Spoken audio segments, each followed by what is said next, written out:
ಸಫಾಯಿ ಕರ್ಮಚಾರಿ ಆಯೋಗದ ಮಾಜಿ ಅಧ್ಯಕ್ಷ ಎಂಆರ್ ವೆಂಕಟೇಶ್ ರವರು ಶಾಸಕ ಎಚ್ಕೆ ಸುರೇಶ್ ಅವರ ಕಾರ್ಯವೈಖರಿ ಬಗ್ಗೆ ತೀವ್ರ ಅಸಮಾಧಾನ ವ್ಯಕ್ತಪಡಿಸಿದರು. ಪುರಸಭೆ ವ್ಯಾಪ್ತಿಯಲ್ಲಿ ನಡೆಯುತ್ತಿರುವ ವಿವಿಧ ಕಾಮಗಾರಿಗಳ ಗುದ್ದಲಿ ಪೂಜೆ ಹಾಗೂ ಉದ್ಘಾಟನಾ ಕಾರ್ಯಕ್ರಮಗಳನ್ನು ಪ್ರೋಟೋಕಾಲ್ ಉಲ್ಲಂಘಿಸಿ ನಡೆಸಲಾಗುತ್ತಿದೆ ಎಂದು ಅವರು ಆರೋಪಿಸಿದರು. ಸರ್ಕಾರದ ಅನುದಾನದಲ್ಲಿ ನಡೆಯುವ ಯಾವುದೇ ಕಾಮಗಾರಿಗೂ ನಿಗದಿತ ನಿಯಮಾವಳಿ ಇದೆ. ಶಿಲಾನ್ಯಾಸ, ಉದ್ಘಾಟನೆ ಸೇರಿದಂತೆ ಎಲ್ಲ ಸರ್ಕಾರಿ ಕಾರ್ಯಕ್ರಮಗಳಿಗೆ ಸಂಬಂಧಿಸಿದ ಮಂತ್ರಿಗಳು, ಉಸ್ತುವಾರಿ ಅಧಿಕಾರಿಗಳು ಹಾಗೂ ಸ್ಥಳೀಯ ಜನಪ್ರತಿನಿಧಿಗಳನ್ನು ಆಹ್ವಾನಿಸಿ ಪ್ರೋಟೋಕಾಲ್ ಪ್ರಕಾರ ನಡೆಸಬೇಕು. ಆದರೆ ಇಲ್ಲಿ ಶಾಸಕರು ತಮ್ಮ ಇಚ್ಛೆಯಂತೆ ಫ್ಲೆಕ್ಸ್ಗಳನ್ನು ಹಾಕಿಸಿ ಮುಖ್ಯ ರಸ್ತೆಗಳನ್ನು ಅಡ್ಡಗಟ್ಟಿ ಕಾರ್ಯಕ್ರಮಗಳನ್ನು ನಡೆಸುತ್ತಿದ್ದಾರೆ. ಇದು ಕಾನೂನು ಮತ್ತು ಸರ್ಕಾರದ ಮಾರ್ಗಸೂಚಿಗಳನ್ನು ಉಲ್ಲಂಘಿಸುವ ಕಾರ್ಯವಾಗಿದೆ ಎಂದು ವೆಂಕಟೇಶ್ ಟೀಕಿಸಿದರು. ಕಾಮಗಾರಿಗಳ ಗುಣಮಟ್ಟದ ಬಗ್ಗೆ ಗಂಭೀರ ಪ್ರಶ್ನೆ ಎತ್ತಿದ ಅವರು, ಕೆಲವು ಕಾಮಗಾರಿಗಳು ಕಳಪೆ ಮಟ್ಟದಲ್ಲಿ ನಡೆಯುತ್ತಿವೆ ಎಂಬ ಸಾರ್ವಜನಿಕ ದೂರುಗಳಿವೆ ಎಂದು ತಿಳಿಸಿದರು. ಭ್ರಷ್ಟಾಚಾರವನ್ನು ನಿಲ್ಲಿಸುತ್ತೇನೆ ಎಂದು ಹೇಳುವವರು ಕಳಪೆ ಕಾಮಗಾರಿಗಳಿಗೆ ಮೌನ ಅನುಮತಿ ನೀಡಿದ್ದೇನೋ?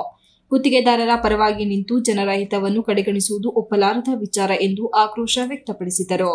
ಇದಲ್ಲದೆ ಕಾಮಗಾರಿಗಳ ಗುಣಮಟ್ಟದ ಬಗ್ಗೆ ಸಚಿವ ವಿ. ಶಿವರಾಂ ರವರು ಸ್ಥಳಕ್ಕೆ ಭೇಟಿ ನೀಡಿ ಪರಿಶೀಲನೆ ನಡೆಸಿರುವುದಾಗಿ ತಿಳಿಸಿದರು. ಸರ್ಕಾರದ ಹಣ ವ್ಯಯವಾಗುತ್ತಿರುವ ಹಿನ್ನೆಲೆಯಲ್ಲಿ ಸಮಗ್ರ ತನಿಖೆ ನಡೆಸಿ ದೋಷಿಗಳ ವಿರುದ್ಧ ಕ್ರಮ ಕೈಗೊಳ್ಳಬೇಕೆಂದು ಅವರು ಒತ್ತಾಯಿಸಿದರು. ಮುಂದಿನ ದಿನಗಳಲ್ಲಿ ಈ ರೀತಿಯ ಪ್ರೋಟೋಕಾಲ್ ಉಲ್ಲಂಘನೆ ಹಾಗೂ ಕಳಪೆ ಕಾಮಗಾರಿಗಳನ್ನು ಕಾಂಗ್ರೆಸ್ ಕಾರ್ಯಕರ್ತರು ಸಹಿಸುವುದಿಲ್ಲ ಎಂದು ಎಚ್ಚರಿಕೆ ನೀಡಿದರು. ಸರ್ಕಾರದ ಕಾನೂನು ನಿಯಮಗಳಿಗೆ ಗೌರವ ಕೊಡಬೇಕು. ಸಾರ್ವಜನಿಕ ಹಣದಿಂದ ನಡೆಯುವ ಕಾರ್ಯಕ್ರಮಗಳನ್ನು ವೈಯಕ್ತಿಕ ಪ್ರಚಾರಕ್ಕೆ ಬಳಸಬಾರದು.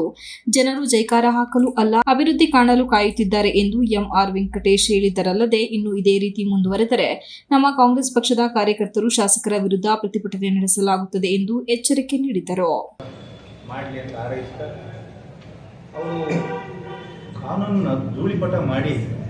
ಈ ಬೇಲೂರು ತಾಲೂಕಲ್ಲಿ ಒಂಥರ ಈ ಗಂಬರಾಟ ಸೃಷ್ಟಿ ಮಾಡಕ್ಕೆ ಹೊರಟಿದ್ದಾರೆ ಏನು ಅಂತ ನನ್ನ ಪ್ರಶ್ನೆ.